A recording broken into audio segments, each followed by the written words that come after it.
बिस्मिल्लाहिर्रहमानिर्रहीम। जम्मू कश्मीर की उमर अब्दुल्ला सरकार आरजी मुलाजमीन है जो डेली वेजेस के साथ बैक टू बैक वादे किए जाते रहे हैं उसके तहत काम करने जा रही है और अपनी कमिटमेंट्स पर हुकूमत पूरा उतरेगी, इसके लिए पुरज़्म है।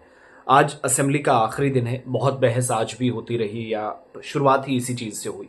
और आज आप सब जानते हैं जो ग्रांट्स हैं वो मंजूर होने जा रही हैं स्पोर्ट्स मिनिस्ट्री की, तो होपफुली एनवाईसीज या जो 4500 प्लस इस वक्त एनवाईसीज काम कर रहे हैं across union territory of Jammu and Kashmir, उन तमाम लोगों पर भी गौर खौज किया जाए जो 15-18 बल्कि 16-16 साल हो गए ऑलमोस्ट, जो 2500 रुपये पर काम कर रहे हैं। लेकिन इस वक्त एजुकेशन, हेल्थ, रेवेन्यू और बाकी डिपार्टमेंट्स के अंदर भी इनकी सर्विसेज ली जा रही। मगर जहां तक बात खाली वैकेंसीज की है और डेली वेजेस की है, तो उस पर हुकूमत का एक जवाब आया।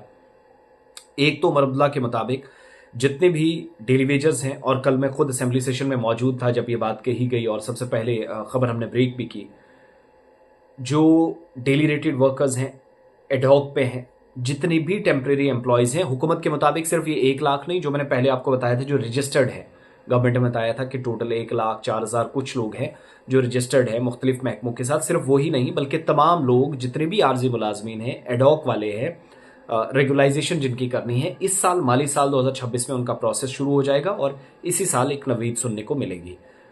डिपार्टमेंट के ग्रांट्स और जो कट मोशंस थे उन पर जवाब वज़ीर आला साहब दे रहे थे।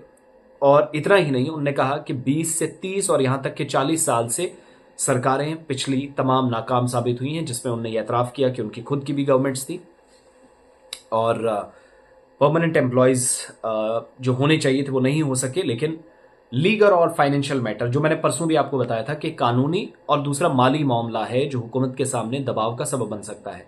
मैं बिल्कुल भी नहीं चाहता कि डेली वेजेस रेगुलाइज हो जाए ऐसी सूरत में कि कल को उनको तनख्वाहें ना मिले। अगर मुझे आप पूछे, देखिए अल्टीमेटली रेगुलाइजेशन का मतलब है कि आपकी माली हालत सुधारी जाए, आपको जो आपकी जॉब है वो सिक्योरिटी उसमें प्रोवाइड हो।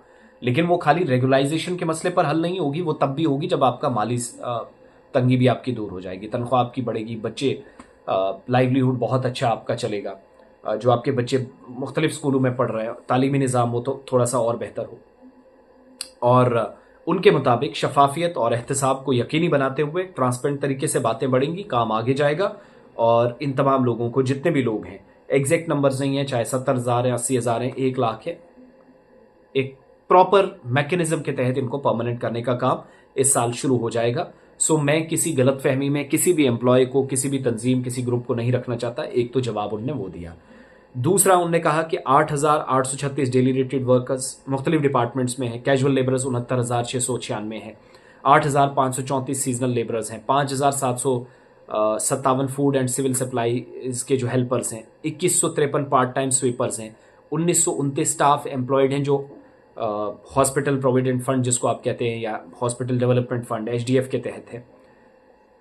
तो ये एक बात। दूसरा, 6,000 से 6500 के आसपास अभी तक हुकूमत ने पोस्ट क्रिएट की हैं और इनको भर दिया है। 30,000 के आसपास पोस्ट जो हैं वो इस साल भरने का सरकार का मंसूबा है, वो कर दी जाएंगी। तो ये 2 जवाब आए और डेली रेटेड वर्कर्स पर मुझे एक अच्छा और मुझे लगता है मुनासिब जवाब मुझे लगा कि आप किसी को फ्रॉड करके धोखे में नहीं रखना चाहते। कमेटी की रिपोर्ट भी आएगी, एग्जामिन किया जा रहा सारी चीज़ों को, उस रिपोर्ट की बुनियाद पर बाद में परमानेंट करने का सिलसिला शुरू होगा। दिस इज ऑल अबाउट जो अभी तक जम्मू कश्मीर सरकार में चला है।